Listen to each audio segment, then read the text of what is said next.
Flax seed வச்சு ஒரு துவையல் பார்க்கலாம். ஒரு கடாயில் ஒரு டேபிள் ஸ்பூன் போல் எண்ணெய் சேர்த்துக்கோங்க. எண்ணெய் நல்லா சூடானதுமே வரமிளகா ஒரு 3 போல் வரமிளகா சேர்த்துட்டு 1/4 கப் அளவுக்கு வேர்க்கடலை.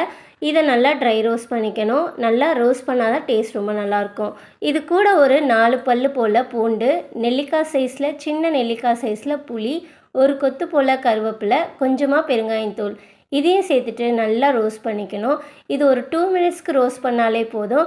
இப்போ ஃப்ளாக்ஸ் சீடையும் எடுத்துக்கலாம். இது ஒரு 1/2 கப் அளவுக்கு எடுத்துக்கோங்க. எடுத்துட்டு நல்லா மிக்ஸ் பண்ணிக்கோங்க. இது நல்லா படபடன்னு வெடிக்கும். அந்த அளவுக்கு நம்ம வறுத்து எடுத்துக்கணும். பொறுமையாக வச்சு லோ ஃப்ளேம்லேயே வருங்க.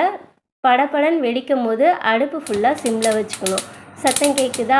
இப்போ கொஞ்சமாக உப்பு சேர்த்துக்கோங்க. சேர்த்துட்டு ஒரு வாட்டி நல்லா மிக்ஸ் பண்ணிக்கோங்க.